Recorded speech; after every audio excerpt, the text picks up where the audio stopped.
notre première sortie. Wow.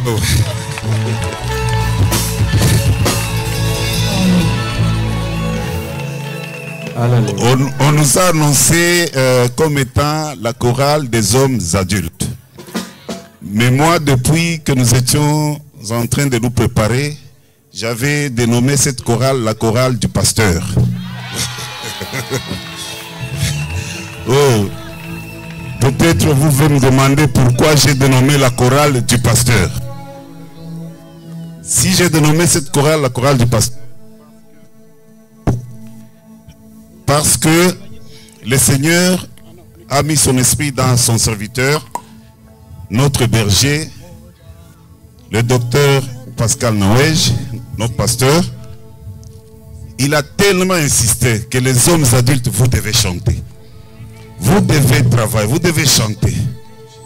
On a essayé de tergiverser, mais le pasteur a insisté, vous devez chanter, vous devez travailler. Et on a senti que c'était vraiment un appel pour les papas.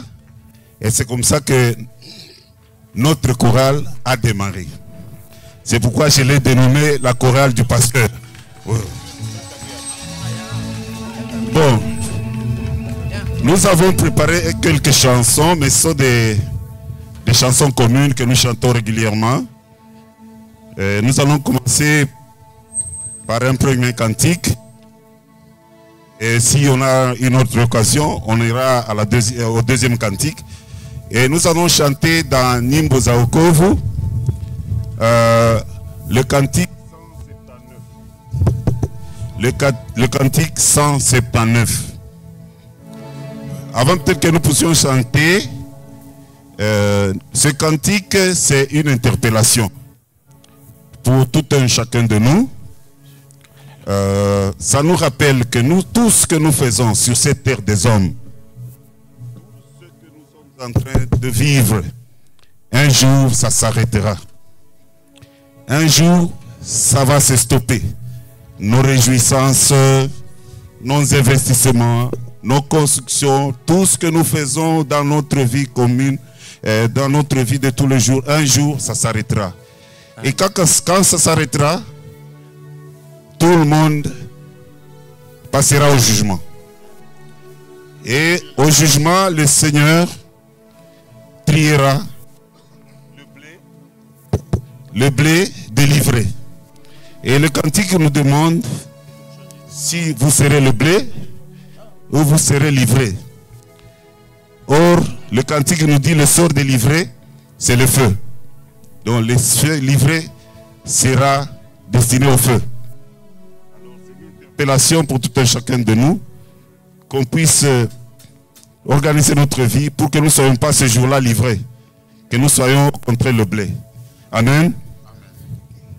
On va y aller.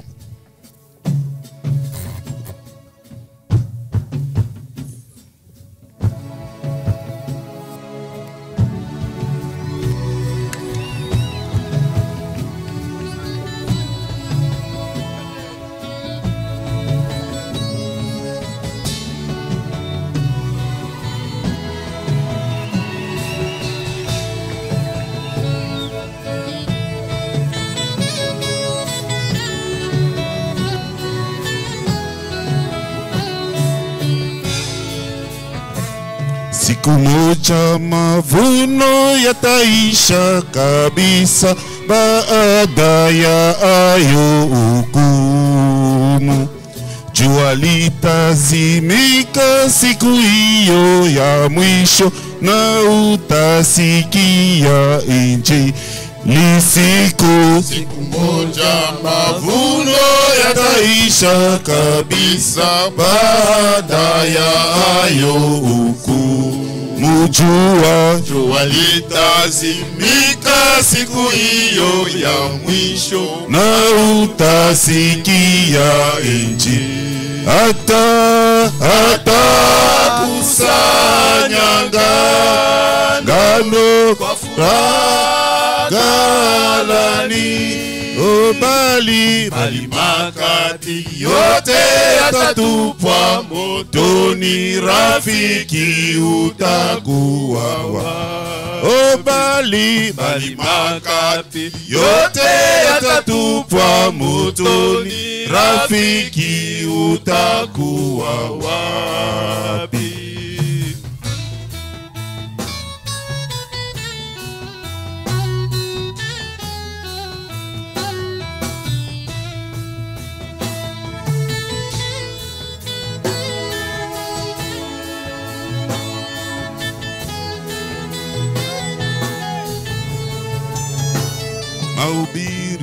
Mahubiri na nguvu wa Mungu zitakaponyamaza,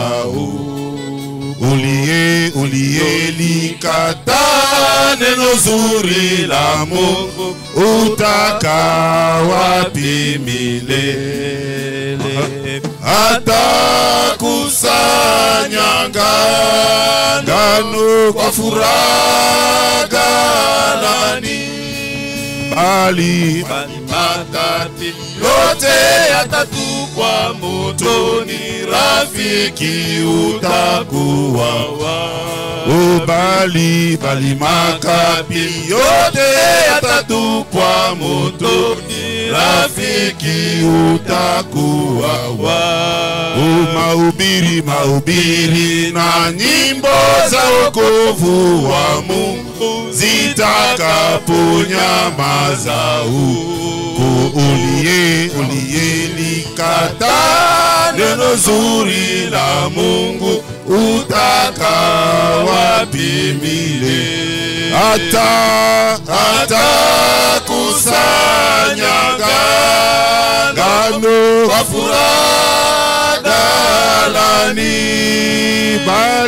bali makapi yote yatatupwa motoni, rafiki utakuwa wapi? Bali makapi yatatupwa motoni, rafiki utakuwa wapi?